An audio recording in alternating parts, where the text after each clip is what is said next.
Oiê, peixinhos tão amadinhos do meu coração. Como vocês estão hoje? Ai, é tanta coisa para contar, mas não vai dar para contar tudo.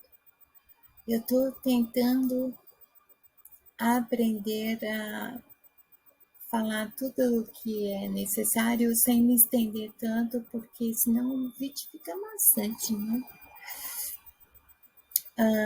Nossa, gente, que calor é esse? Tipo assim, eu sempre acreditei que aqui era o inferno. Agora eu tô tendo certeza, né? E o louco. Eu não posso fazer uma caminhadinha curta no sol. Eu já fico toda tostada. Aí, tipo, eu pareço um panda, né? Minha cor natural é branca, branca. Com um bronze assim exagerado nas áreas que ficam expostas. Mas a sensação do calor é horrível. E quando eu sinto o sol batendo na minha pele, eu sinto literalmente pegando fogo, queimando mesmo, literalmente. E a Mana até me deu um toque que eu nem me liguei, né? Usar sombrinha, tinha. Porque aqui a gente tem a vantagem de ventar bastante.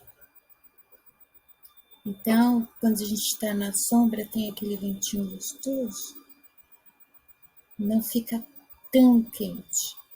O que está dando esse calor absurdo é mesmo a exposição ao sol. E se a casa fica aberta durante o dia e fica entrando aquele ar quente, dentro de casa vai ficar quente. Aqui, como ficou fechado, porque eu fiquei o dia inteiro fora, tá gostoso, mas mesmo assim eu tive que ligar o ventilador, então vai ter muita tosse envolvida aqui nesse vídeo. E também, né, não podemos deixar o notebook aquecer mais. Eu tenho que arrumar o meu PC, né? Meu PC está desmontado, na verdade. Ai, aliás, né, eu vou trocar até o CPU e colocar mais memória e tal. E vou ter que pedir uma câmera. Me traga uma câmera, principalmente assim com uma imagem melhor do que essa que vocês veem, né? Eu percebi assim na visão geral do meu canal que em cada vídeo eu sou de um jeito, eu pareço um camaleão por causa da luz. Tem a questão da luz, quando é dia, quando é noite, a cor da roupa que eu uso influencia, enfim, é complicado fazer vídeo. É por isso que eu me limito assim a colocar no ar o que vai. Que além de ser espontâneo, dá menos trabalho, gente. Eu não tenho tempo, né, para ficar naqueles cortes e edita e faz toda aquela coisa bonitinha. Não dá para mim. Então, assim, é mais prático eu arrumar uma câmera nova. E deixar assim, essa coisa espontânea, porque assim sou eu, né? Eu tô aqui não mostrando a imagem, eu tô mostrando o que tá dentro de mim. Sim, hoje eu fui pro curso, amei, amei. Nós aprendemos a fazer o quê? Unhas de gel. Já tô atrás de um aparelhinho de luz lá que tem que pôr a mão. dentro para fazer a secagem do esmalte, né? Essa parte do meu trabalho eu vou ficar muito chique, viu? Sim. Tô levando muito a sério esse negócio de cuidar das patinhas especiosas, porque na verdade é uma terapia, né? É a verdade. A gente sai até mais leve quando cuida das patinhas. Eu sou uma boa ouvinte. Eu sei que as meninas vão ficar falando, falando, falando. Eu sei que elas vão ter aquele momento de ai, ai, ai, ui, ui, ui, porque mãozinhas e pezinhos também receberão massagens, sim. Massagens e reiki é gratuito no meu trabalho de pedicure e manicure. Ah, mas afinal de contas, o que você trabalha, né? De tudo que der. Simples assim. Esse ano, eu não quero ficar rica, mas eu quero ficar muito próspera. Muito. Fica tranquila. Inclusive, faz muitos anos que eu sou a minha própria patroa. E quando tiver terapia, eu atendo terapia. Quando tiver tarô, eu vou fazer tarô. Quando tiver unha, eu vou fazer unha. E se tiver reiki, também vou fazer reiki, só que o reiki eu não cobro, tá, gente? Eu não cobro, mas eu não faço a distância. Eu acho estranho.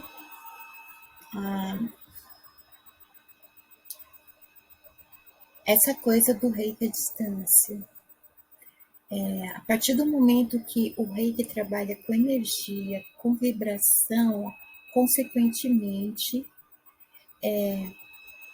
se houver muita distância, vai necessitar de frequência. E aí a pessoa que quer receber a vibração, ela tem que estar numa mesma frequência. Isso não é tão simples assim, não se aprende do dia para a noite, né?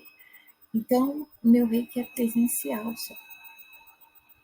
E óbvio que eu não vou falar aqui onde eu moro, mas se alguém quiser, estiver interessado, meu e-mail está lá na minha bios, almanuaestimada@gmail.com. Por favor, só em São Paulo. É a única coisa que eu vou dizer. Só em São Paulo. Se você está no Amazonas e está querendo um reiki, pegar avião não é comigo. Então, o reiki, eu acho muito interessante. Há muitos anos eu utilizo o reiki com os pets.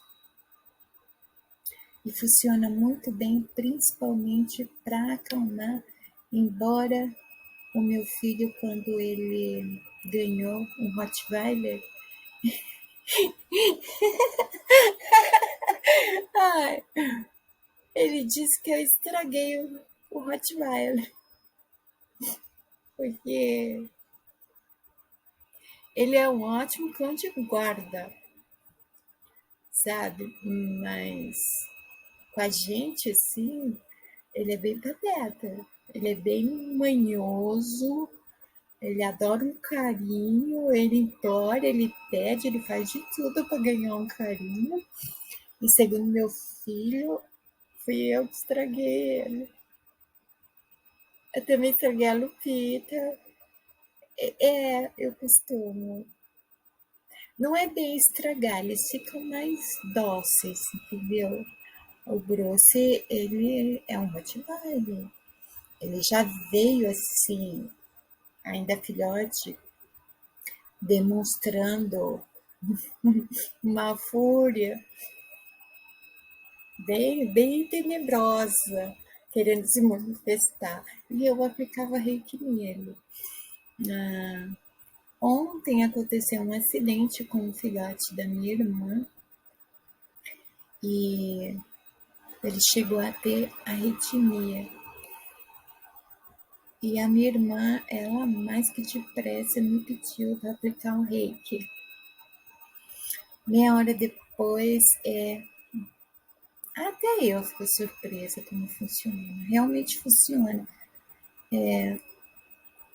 Meia hora depois, estava praticamente desaparecido todo o tremor, a respiração dele estava muito acelerada, o coração dele estava muito acelerado e era algo que dava para ver, não precisava tocar nele para sentir, sabe? Ele ficou calminho, ele comeu, ele mamou na mãozinha dele, hoje ele brincou. Eu continuo com as sessões de reiki com ele 2 vezes por dia, 3 vezes por dia, porque alguma coisa nos órgãos dele está fora do lugar e eu estou tentando pôr de volta.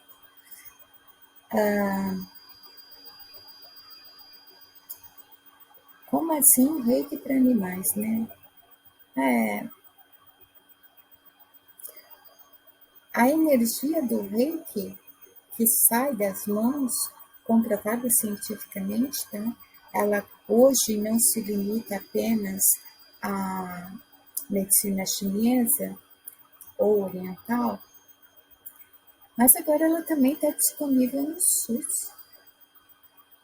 Porque aqui, por exemplo, a USP já fez estudos que comprovaram que sim, a mão ela emana uma energia que não é igual à energia elétrica que acende lâmpadas, tá? Lâmpadas. Esta energia, ela é igual à que está presente em todos os seres vivos. É a energia vital da vida. Então, tudo que tem vida reage a essa energia quando você está vibrando positivamente para aquele ser vivo. Então, sim, eu sempre fiz reiki para os pets da família. E o reiki é massagem, porque tem uma coisa que o pet gosta, principalmente os doguinhos, é massagem. Eu tive uma cunhada que chegava lá, o doguinho dela já vinha tudo todo do meu lado, porque ele já queria massagem. Também tive uma cabeleireira que a doguinha dela pulava no meu colo, já olhava para mim, tipo, pode começar. E eu fazia massagem. Ela ficava toda molinha. São seres vivos. Essa questão aí de animal racional e irracional pode mudar o conceito sobre isso.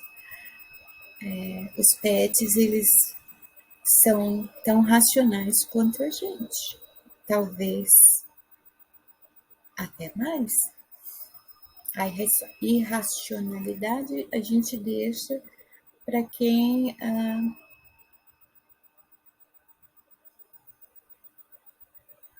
para seres humanos que não quero. Desculpa. Eu arrotei. Ai, desculpa, gente. Muito café envolvido e água, café com água. Ai, desculpa. Então, eu não tenho vergonha, não, Vocês não arrotam? É tudo entupido? Você tá falando mesmo? Tá falando de rei. Enfim. Sim. A racionalidade a gente deixa para aqueles seres humanos que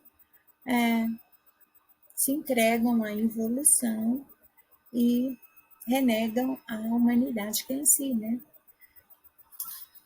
Porque no caso de outros seres vivos, não. A racionalidade neles, a consciência, a sentimento. Tá pensando que não tem consciência nos seus peludos? Tem sim. Nas aves, nos peixes, cada um num nível diferente que o outro, mas possui consciência, tá? Então, a vida, ela deve ser respeitada independente do corpo onde ela habita, certo?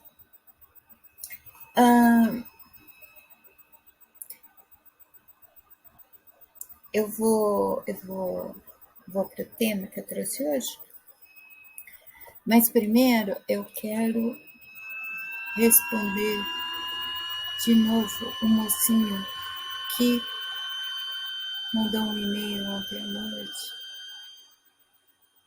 tão gracioso, né?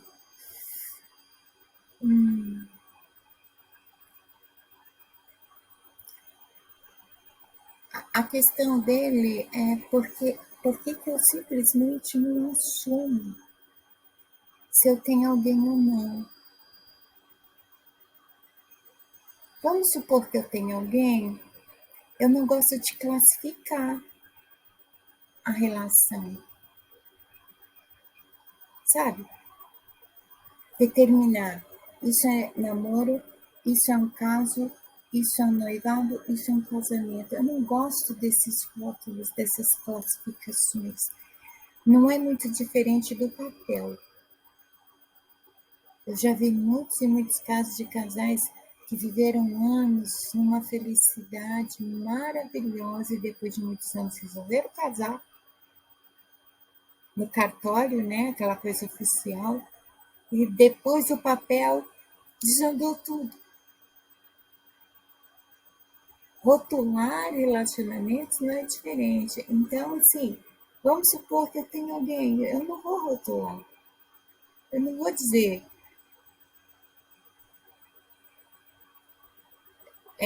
se eu tenho alguém e que tipo de relacionamento eu tenho. Não vou dizer se eu tenho alguém.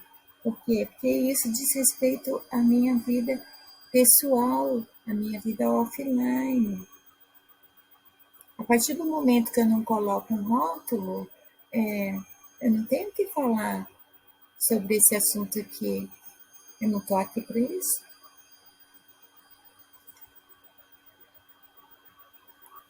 Embora eu tenha falado poucas e boas em relação a homens, fiz porque eu julguei necessário, a minha intuição estava pedindo. Porque esse é um ex, quando você pensa que, né, você se livrou, não, parece um fantasma, um espírito, uma entidade que não desaparece da vida da gente. Então, algumas coisas precisam ser ditas, ainda mais porque eu me comprometi com as preciosas que nós vamos trocar essas figurinhas sim. Eu vou compartilhar com elas algumas experiências relacionadas a relacionamentos de longo prazo, que nem casamento, principalmente casamento. Eu tenho muitas amigas que têm problemas com casamento. E é uma barra, viu? Elas passam uma barra. E tá na hora de mudar isso, né, meninas? Eu que sou pateta. Eu saí, tô aguentando firme. Quem dirá vocês, lindas, maravilhosas, inteligentíssimas? Vocês podem tudo, entendeu? Então, assim, ah,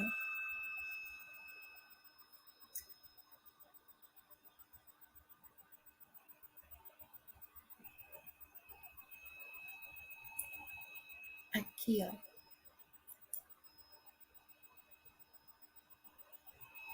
Mas você não sente falta de alguém? Eu não entendo isso. Desculpa, desculpa. Eu não entendo isso. Eu moro no mesmo quintal que a minha irmã, que meu cunhado, que meus dois sobrinhos. Eu tenho 3 filhos. 2 deles vêm direto aqui. O mais velho, ele todo dia tá falando comigo pelo WhatsApp, não tem como ele ficar vindo aqui. Eu tenho a Lupita. Eu tenho um monte de pets da minha irmã. Eu tenho os vizinhos que muitos deles me conhecem desde criança. Eu tenho agora as colegas lá do curso. Eu tenho minhas amigas. Como assim? Viver sozinha? Eu não estou sozinha. Ninguém nunca está sozinho.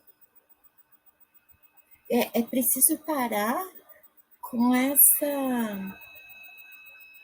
esse conceito de estar acompanhado ou não. Ué, e a sua família? E seu grupo de amigos? Não são ninguém? E se você, tipo, tá querendo se referir à intimidade, você sabia que agora vendem torneirinhas online? Até loja física tem. Tá lá exposto nas prateleiras de tudo que é tamanho. Mulher não precisa de um homem para isso. Hoje em dia, a mulher não precisa de homem para nada, pra falar a verdade. Por exemplo, eu vou construir o meu próprio quarto, porque eu não gostei da parede que meu cunhado fez na cozinha.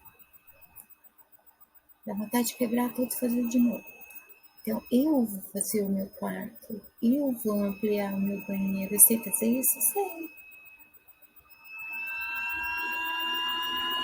Vou aliviar o meu bolso de ficar pagando mão de obra, porque eu sei fazer isso, eu vou fazer.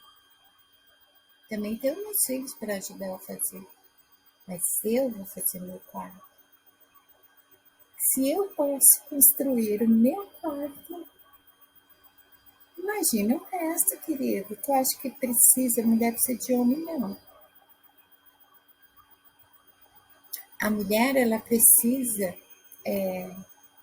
amar e ser amada. Aquela questão transcendental que nada tem a ver com os outros amores, né? Porque, tipo, nós amamos todos com o mesmo amor, só que tratamos cada um de uma forma, porque cada um representa algo em nossas vidas. O amor romântico, né? E nem sempre é romântico. A gente usa o termo romântico para se referir àquele amor homem e mulher, que faz aquilo que as cabras fazem, né? Não é, não é que nem colher chuchu, sabe? Encontrar uma pessoa ideal, assim, para correr o risco de não se decepcionar, não cometer, não vivenciar novamente o mesmo filme, é tipo uma loteria. E assim, a vida não para. Há muito para se fazer, há muitas pessoas Mulheres, elas são movidas por amor, né? Eu, pelo menos, sou. Tiaguinho até falou isso, Carol. Eu sou uma pessoa movida por amor. Eu tenho, assim, uma necessidade louca de amar assim. É como se amar me alimentasse. Se eu sou amada ou não, me interessa. Óbvio que ser amada difere de amar. É isso que acontece entre homem e mulher. Essa sincronicidade de amar e ser amado, sabe? E pra mim tá bastando só amar mesmo. Eu tenho gente pra caramba pra amar.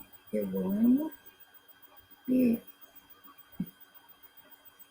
se aparecer mais, vamos amar, mas esse tipo de amor aí que tu tá me propondo,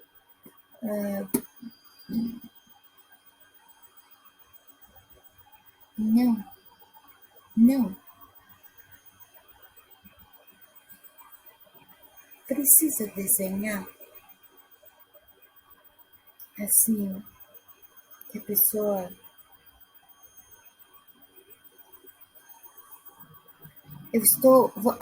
Tá bom, precisa desenhar. Eu vou ser direta então. Eu sou reservada. Eu estou reservada. Pronto. E encerrou-se esse assunto. Senão eu bloqueio você, você não vai poder mais mandar e-mail para mim. Hoje eu vim trazer um conto que eu lembrei no meio da aula. Não tinha nada a ver eu lembrar do conto, mas lembrei. Quero apresentar para vocês este livro, A Excelência das Boas Maneiras. O que este livro significa na sua vida, estimado? Significa um longo período chato da minha vida, onde a minha mãe me colocou na aula de boas maneiras. Este livro, ele tá até com a capa aqui solta do miolo, porque eu tinha que colocar ele na cabeça direitinho, né, estimada? Eu ainda tô com galo, viu, gente? De quando eu...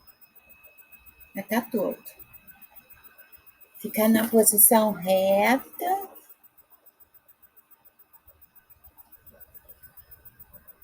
Nossa, tem um galo mesmo, ainda tá aqui, ó. Que eu caí no banheiro. Tipo assim, o Lula caiu um dia antes eu caí. Levei uma batida forte. E aí tem que caminhar com a jossa do livro na cabeça. Ele me intimida. E salto, tá? Eu tive que aprender a usar salto.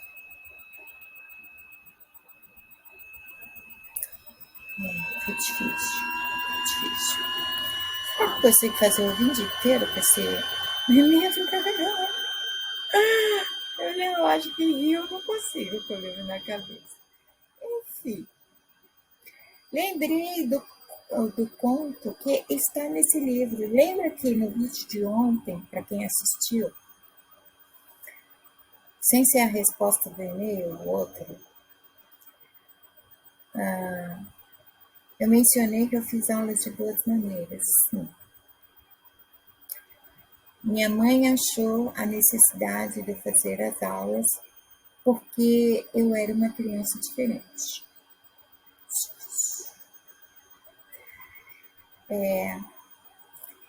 Na época da minha infância, existia assim um padrão no modo de vida de todo mundo, sabe?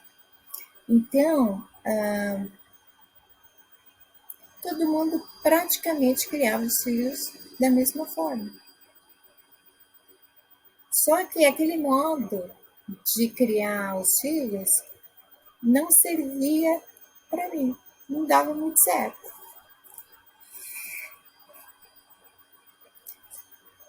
Através da orientação da psicóloga da escola, foi indicado que minha mãe me ensinasse absolutamente tudo sobre o meu comportamento, como eu deveria me portar, tal, porque eu era tipo model, assim.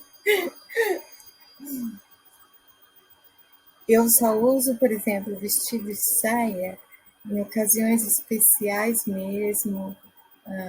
Depende muito do lugar que eu vou, porque não tenho modos mais para sentar. É algo que foi corrigido e voltou.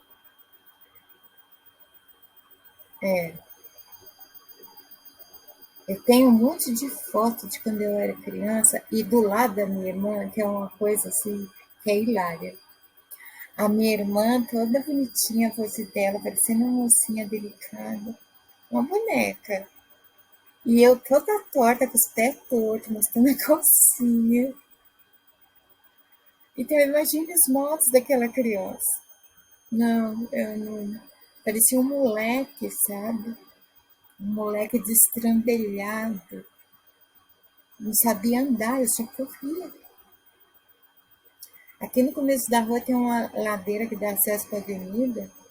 Eu desci aquela ladeira com tudo correndo.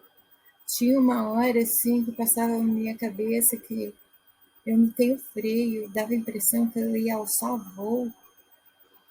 Tinha vezes que eu não sabia se eu ia conseguir parar, porque eu ia com tudo. Plá, plá, plá, plá, plá. Minha mãe sofreu comigo, tadinha. Ai, que me deu trabalho. E aí eu aprendi boas maneiras. Ainda mais porque vovô me dizia que uma japonesa, uma geisha, ela tem que ter mãos. Aproveito para esclarecer também a questão da geisha. Muitas pessoas pensam que a geisha é uma prostituta. E aí vê, né, que ainda hoje em Kyoto, por exemplo, existem geishas que andam pelas ruas, acreditam que elas sejam prostitutas. Esse mito surgiu ou foi na Primeira ou na Segunda Guerra Mundial.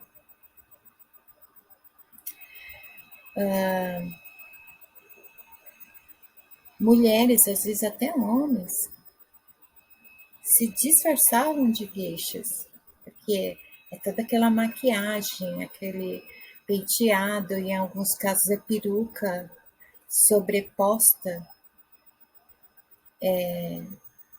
no cabelo, e aquelas roupas tradicionais. E começaram a se disfarçar de geishas e saíam caminhando pelas estradas onde sabiam que carros do exército inimigo iam passar. Assim seduziam, né? Porque eles acabavam parando, viam tipo 2, 3, 4 peixes caminhando sozinha no escuro, numa estrada escura. Eles paravam para mexer com elas. Essa mania de homem nunca vai mudar, né? Eu acho que eu vou virar lésbica, gente, porque isso é uma coisa que não muda, né? Vai voltar a era do gelo e os homens vão continuar fazendo isso. Enfim. Aí os homens paravam, mexiam com elas ficavam todas seduzindo, e assim estava armada a emboscada. O mito de prostituta veio daí, porque aquelas geishas disfarçadas que nem sempre eram mulheres, elas se apresentavam como prostitutas, elas se ofereciam para aqueles homens, mas por quê? Porque era uma armadilha. A geisha, na verdade, ela é uma artista. Vovô me deixou muito bem claro que eu deveria ser uma artista e uma sacerdotisa budista, né? Do sacerdócio eu me livrei.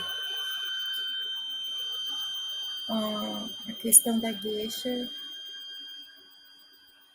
aconteceu naturalmente. Não fui atrás, não, foi acontecendo. Mas ele sempre disse para mim que eu deveria ser geisha, e geisha é artista. É a mulher que domina não apenas os bons modos, a etiqueta, o modo de tratar as pessoas, como as artes em geral. Também o artesanato, principalmente aquele que é direcionado para casa, por exemplo, o bordado, as tecelãs, sabe? Então, assim, geisha é artista. Por acaso eu sou artista. Anônima, frustrada, entre aspas, né? Porque eu não tenho sucesso, assim, eu não sou famosa.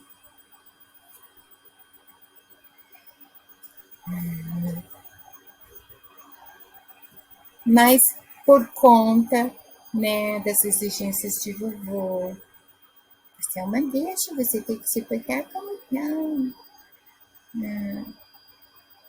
E mamãe achando que eu parecia imóvel, moleque, que eu devia aprender a me comportar. Aulas de boas maneiras. Seria muito bom que nas escolas, principalmente estaduais, tivessem aulas de boas maneiras, sabia? Porque eu já vi assim comportamento de crianças e adolescentes na porta de escolas estaduais, pelo amor de Deus, principalmente com os funcionários da escola. Eles têm mais respeito por absolutamente nenhum tipo de autoridade, né? Às vezes nem pelo pai e a mãe. O livro de boas maneiras ajuda bastante. Esse aqui é bem antigão. Eu nasci em 71. Ele é tão antigo que, olha, que coisa mais linda. Não sei se vai dar para ver. Mas a porta dele é toda estampada de rosas, ramos de rosas e folhas. De tão antigo que ele é. Hoje em dia tem livros mais atualizados para a nossa época. Não estou falando de livros de etiqueta.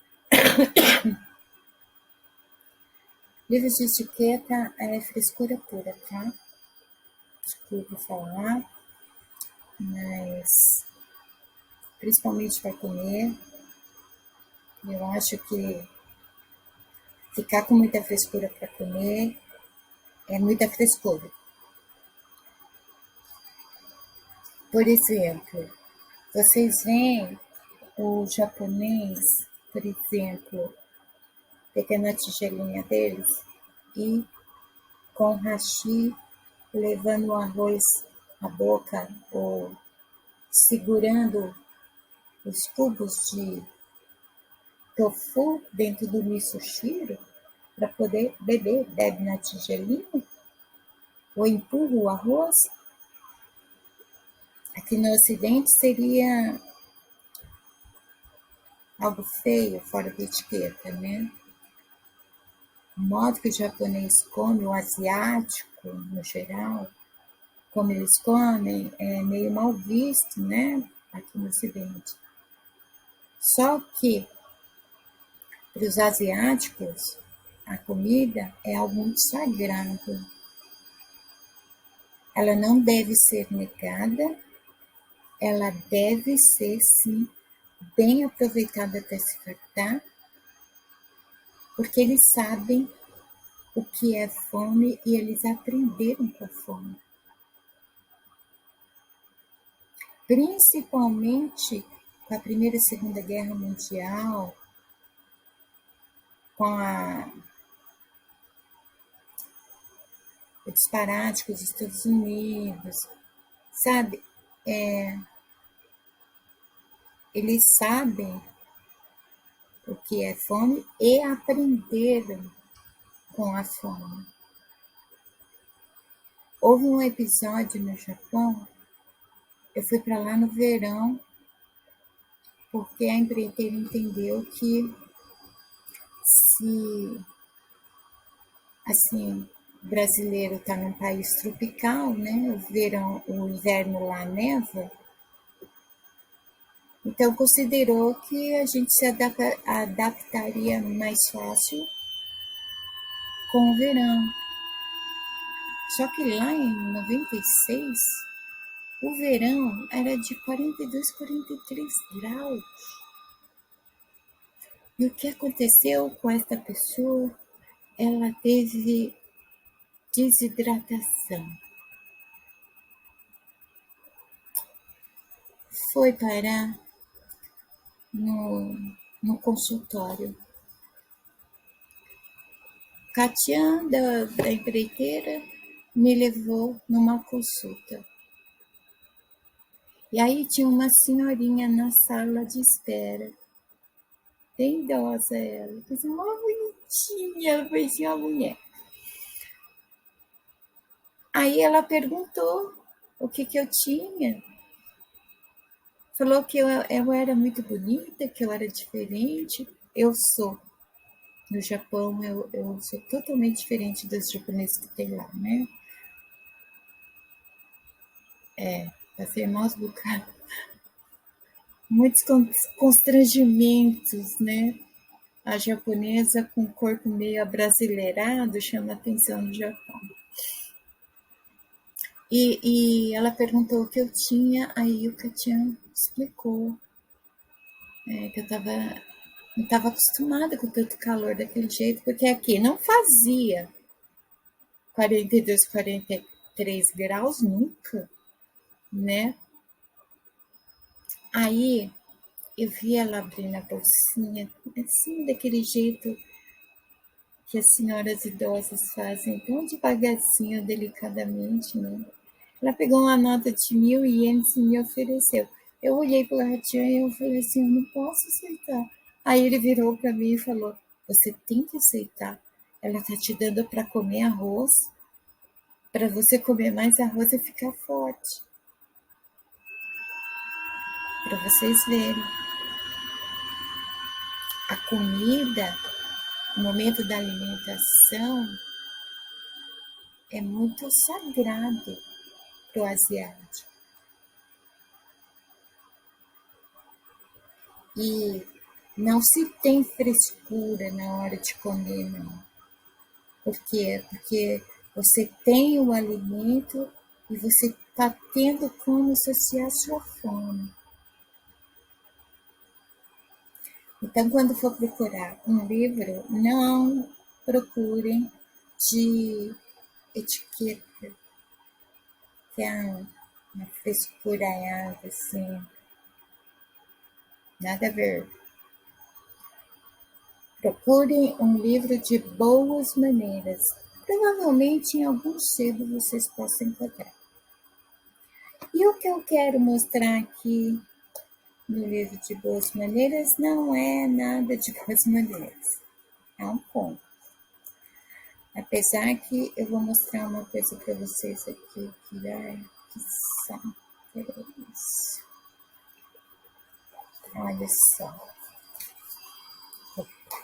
Tá vendo isso aqui? Esse aqui é esse. Esse é o gráfico menor. Tá? É um gráfico para uma mesa de jantar simples, entre família. Porque se for maior, um evento maior assim, a quantidade de copos e talheres aqui é absurda. Às vezes eu pensava que a quantidade de talheres e copos, né, tanto da esquerda quanto da direita, era para criar um espaço entre uma pessoa e outra, porque o talher de peixe, por exemplo, vocês sabiam que tem um garfo para sólidos e um para peixe. O garfo ele é usado para, normalmente, para carnes. Nem sempre era servido peixe, mas porque a etiqueta dizia que o garfo de peixe tinha que estar ali presente naquela roda, ele era colocado na mesa. Era muita frescura, não é? Os copos, os copos. E eu tinha que memorizar isso. Tinha que ter o copo de água, o copinho, o líquidozinho lá para você enxaguar a ponta dos seus dedos, o copo da bebida que ia ser servida, o vinho. Se alguém gostasse de uísque, sempre tinha que ser o copo adequado para aquele tipo de bebida específica. E ele tem uma ordem na mesa, sabe? É muita frescura, muita frescura. O livro de etiqueta, ele vai ensinar essas frescuras. Então, procure livros de boas maneiras.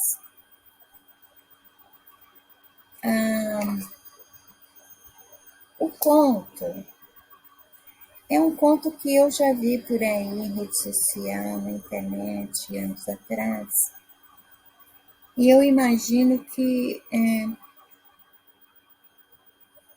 não sei se a pessoa tirou deste livro, mas foi neste livro que eu.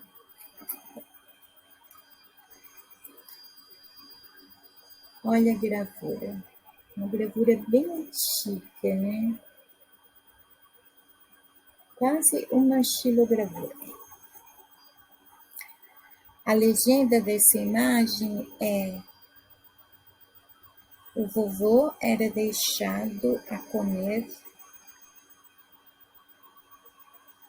num canto da cozinha, numa ganelinha rústica. Eu nunca esqueci esse conto. Este conto, ele está num capítulo deste livro.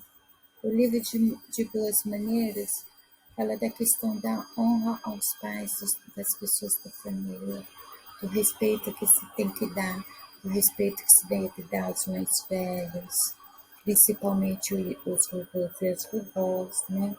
Então, esse conto está num, num capítulo que fala sobre os pais, o pai, a figura paterna, né? Então, começa esse trecho assim: lembrem-se daquela historinha de uma família em que o vovô, já idoso, era deixado a comer num canto da cozinha, à parte dos demais, com uma gamelinha rústica. Um dia, o filho notou, o filho do idoso, o filho do idoso notou que seu menino trabalhava com um canivete e um pedaço de madeira. Filhinho, ele perguntou, o que está fazendo? O menino respondeu, papai, Estou fazendo uma tigela para o senhor, para quando ficar velhinho como o vovô. O pai compreendeu a lição e o vovô foi reintegrado em seu lugar à mesa comum.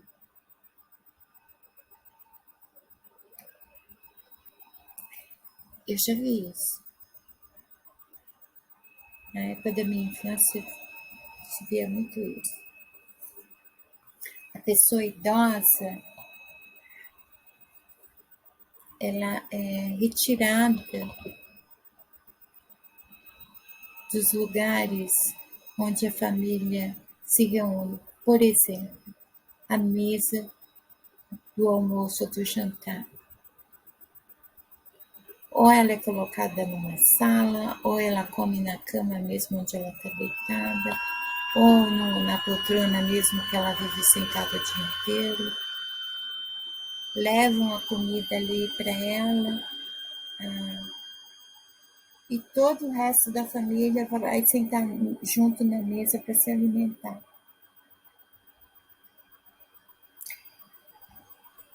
Eu realmente não sei por que esse conto me veio à mente, porque eu não tenho mais meu avô,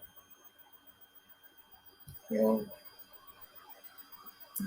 vou viver toda a minha vida sentindo falta dele. Ele foi uma pessoa muito importante na minha formação, na minha criação.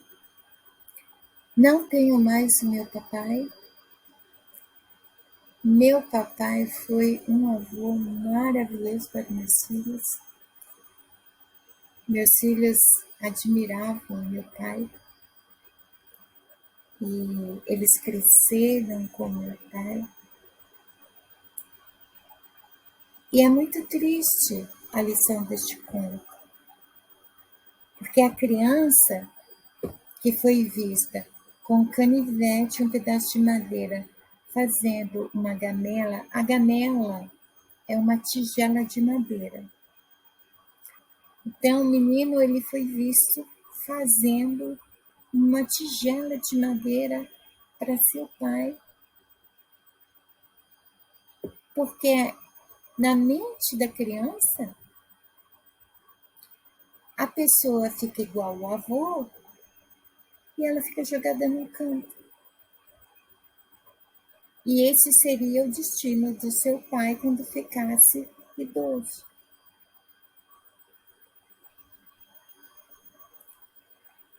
Muitas vezes,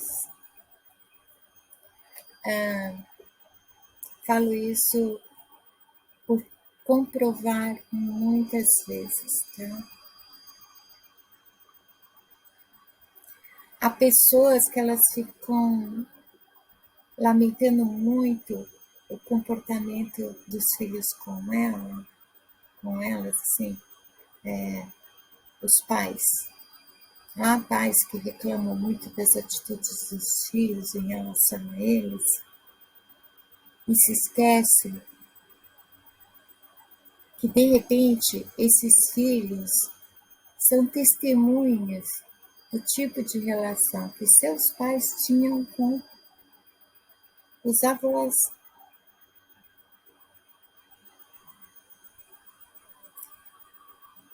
Isso tem muito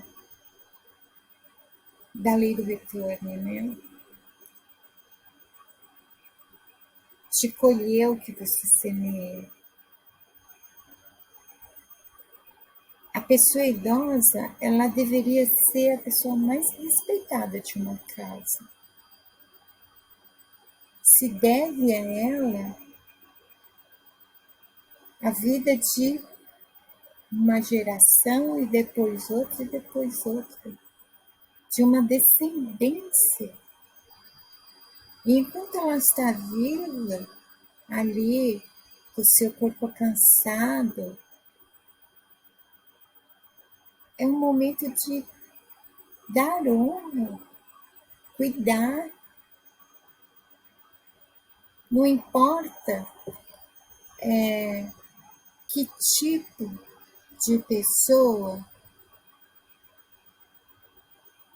o avô foi, o idoso foi. A questão é quando se é idoso.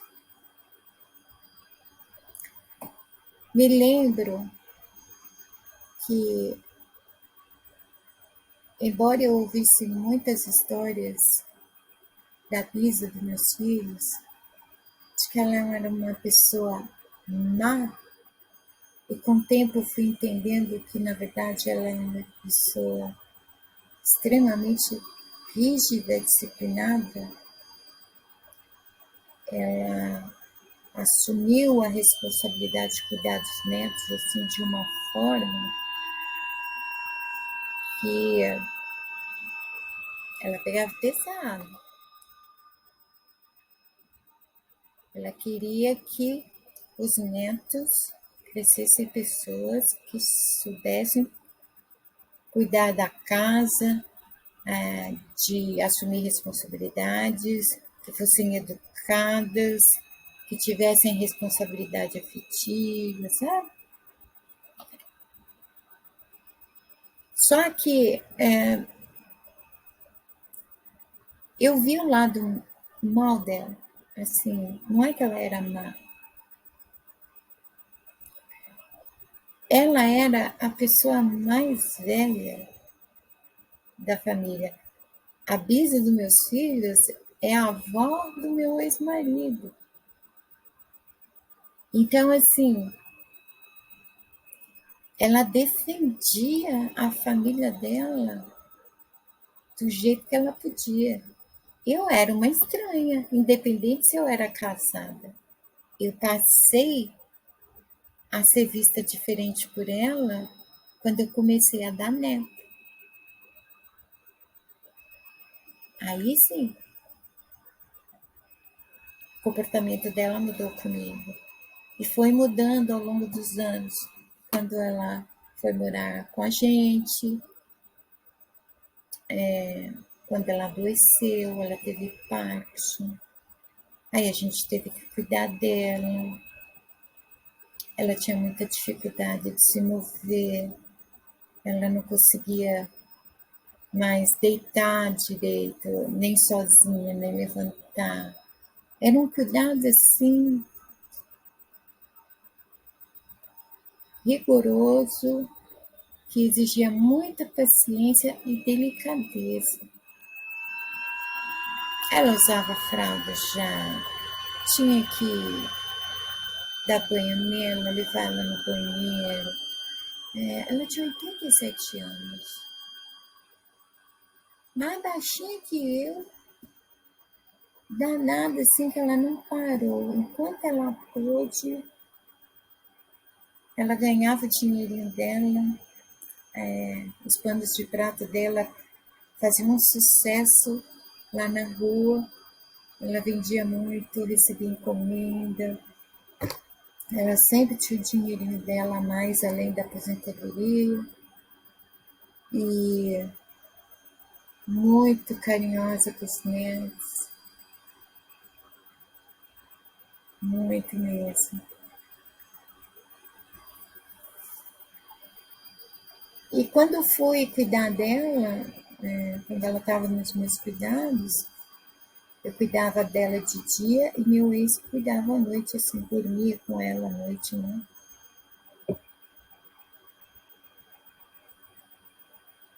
Eu percebia que aquela pessoa, foi só quando eu vi aquele estado dela, enquanto cuidava dela, é que eu percebia que aquela pessoa não era má. Ela tinha um ponto de vista sobre as coisas, inclusive sobre família, e ela vivia o que acreditava. Ela veio de uma época totalmente diferente. Imagina uma pessoa que nasceu ali no começo de 1900. Ela viu um Lampião. Ela era baiana. Ela viu o Lampião.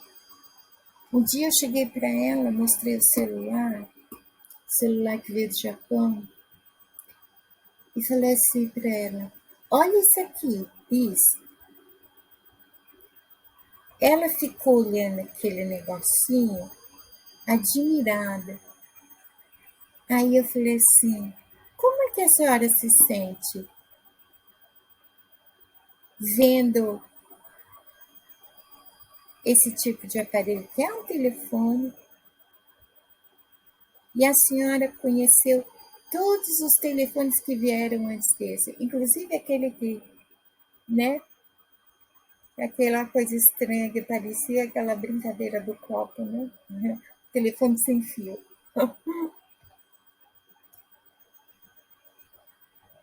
Eu passei a admirar ela. 87 anos. Forte, lúcida, muito lúcida. Adorava ouvir ela contar as histórias. Era muita história.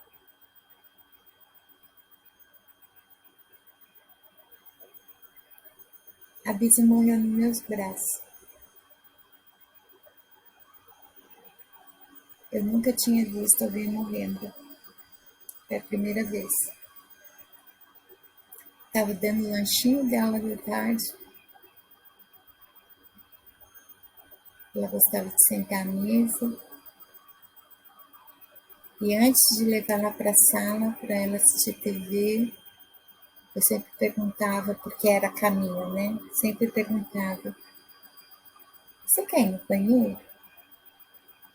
Aí ela sempre dizia que queria porque era doloroso levantar. Ela tinha os ossos gastos, sabe? Era muita idade, foi muito esforço físico. Era uma mulher que trabalhou muito na vida. Uma vez o médico foi tirar o raio-x da coluna dela, falou assim: mas a senhora tem um aviário na coluna, tá cheio de bico de papagaio. Todas as vértebras dela, além de gastas, né, faziam isso. É por isso que chama bico de papagaio.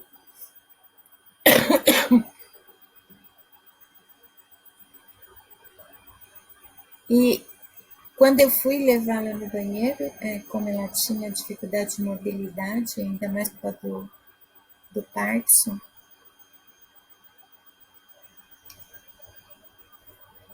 precisava direcionar ela, os movimentos dela devagarzinho, para ela poder entrar no banheiro de uma maneira que ela pudesse sentar no sanitário confortável. Então tinha uma manobra. Naquela manobra para entrar no banheiro, ela sempre dava uma travadinha 5 segundos. Mas naquele dia, passou de segundos. Ela ficou travada e a gente sente, né, que tem alguma coisa errada, porque a gente acompanha o padrão. Talvez por isso que eu gosto tanto de padrão. Se o foco sempre estiver em padrão, quando alguma coisa não está onde deveria, não é como deveria, a gente não. E aí eu abracei ela, porque ela travou na hora de fazer a manobra. Ela estava de costas para mim, eu abracei ela e chamei ela. E o corpo dela começou a relaxar. Eu nunca tinha visto aquela mulher relaxar. Ela sempre estava com o corpo assim, como se pronto para qualquer coisa. E o corpo dela começou a relaxar. E aquele relaxamento começou a deixar o corpo dela muito pesado.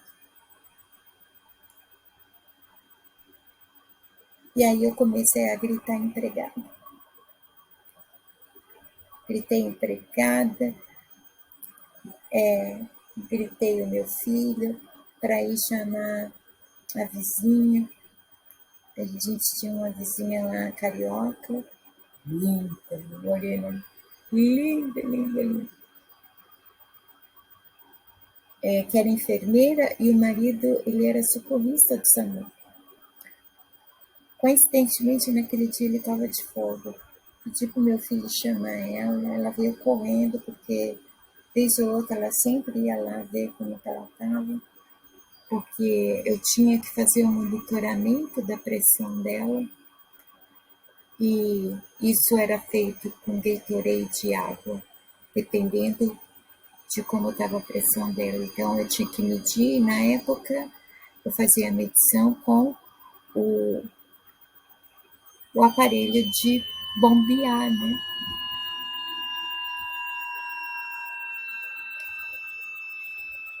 Não deu, eu vi ela deixando o corpo dela. E prestaram os primeiros socorros, fizeram tudo que podia, mas foi um infarto fulminante, assim.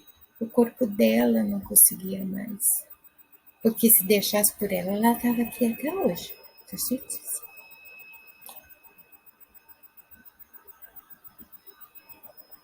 Isso é uma das coisas que eu nem curei na minha vida, assim. Não é que eu não curei o luto. A partir dali, teve que chamar SAMU para comprovar a morte, que, que foi por infarto. Tive que correr no convênio para pegar papel com o médico, testar de óbito, né?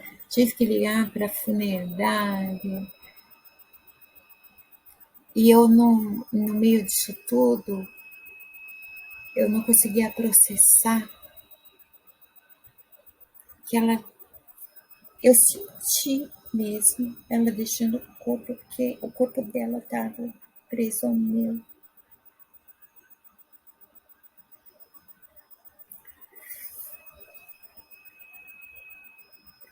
E eu tive a oportunidade de dizer o quanto amava ela, o quanto admirava ela.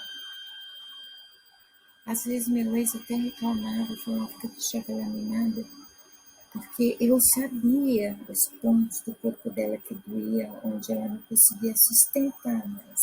Então o que eu fazia? Eu enchia de almofada embaixo das pernas, no braço, assim, para ela poder ter a postura de sempre, mas de um modo confortável, se forçar o corpo. Né?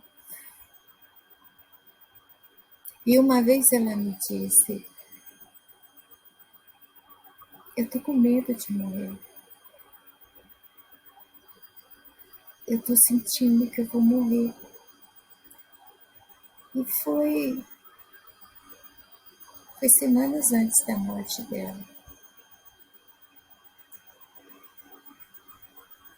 Foi complicado colocar a minha racionalidade à frente do meu emocional, buscar todo o meu conhecimento e conversar com ela sobre isso.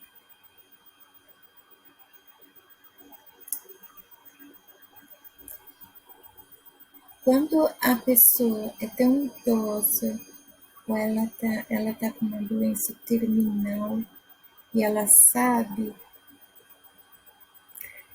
e ela expressa que tem medo da morte, ela precisa de um profissional para conversar com ela.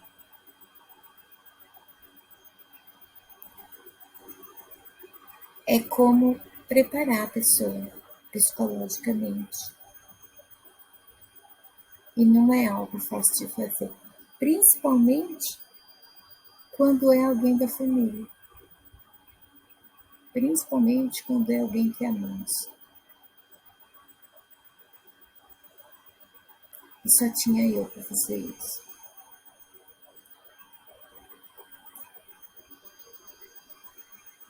E aí, o que eu acredito, sobretudo, fica de lado. Ela tinha a crença dela, ela era do candomblé. com base no candomblé.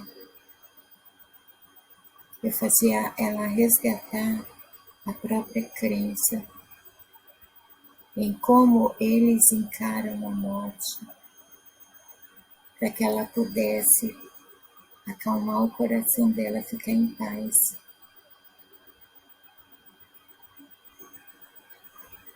Então,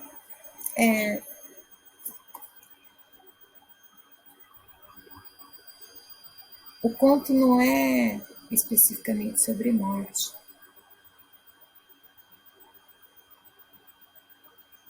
É sobre tudo que a gente pode fazer pelo outro enquanto está vivo. Tipo, eu tenho uma pessoa que eu amo assim de paixão. Amo e admiro muito. Ela tá chateada comigo. Com razão. Pra mim tá tudo bem. Por quê? Porque ela tá viva.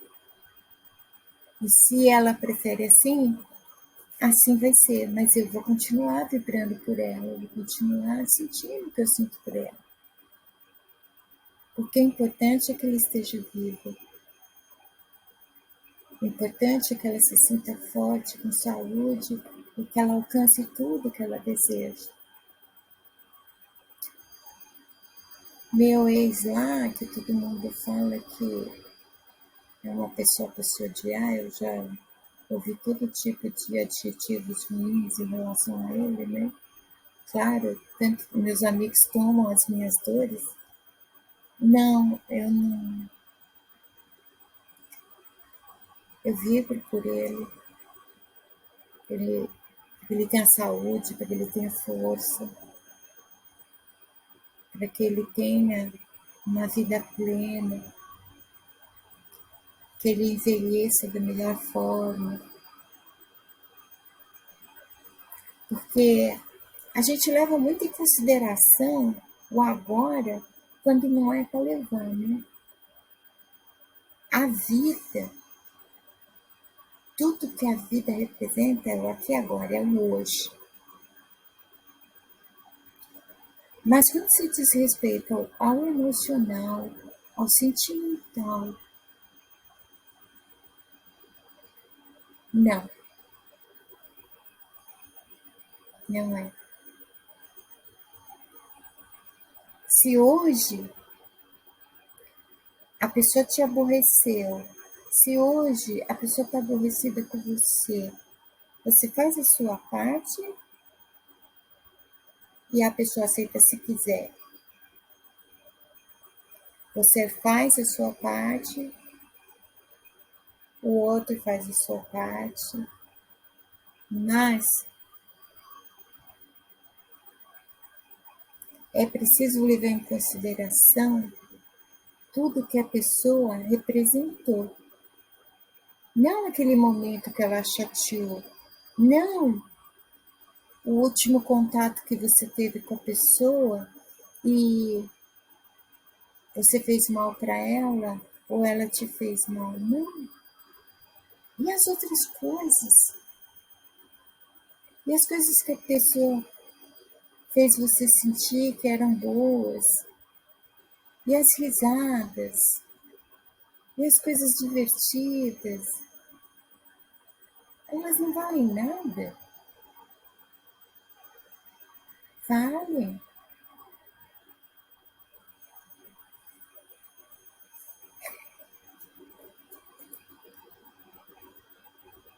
Dê valor para as pessoas enquanto vocês as têm. Seja o vovô, seja os pais, seja os irmãos, sejam os amigos, seja quem for. Dê valor. Mas, acima de tudo, a prioridade, dê valor para os seus idosos. Não afastem eles das rotinas que eles ensinaram a vocês. E não deixem que eles se sintam um espírito no canto da casa. Os espíritos, tudo que é ser ruim, costuma ficar nos cantos da casa, certo? Não deixe os seus idosos assim, como se fosse já um fantasma, assistindo vocês vivendo a vida, passando indiferente à existência dele, à presença dele. Porque um dia, talvez você seja idoso também.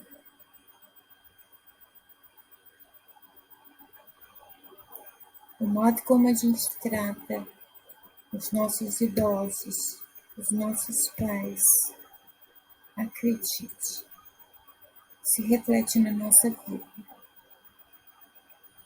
Reflete. Talvez você não esteja pronto para entender isso, ou pronta. No tempo certo, tudo tem o tempo certo, né? Mas valorize as pessoas que você preza enquanto você as tem.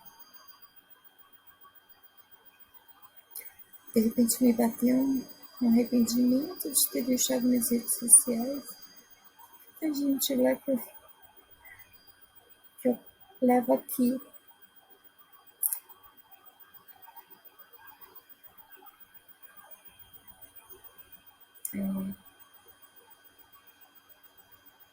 Eu preciso dar mais valor para aquelas pessoas, com meus amigos tão especiais.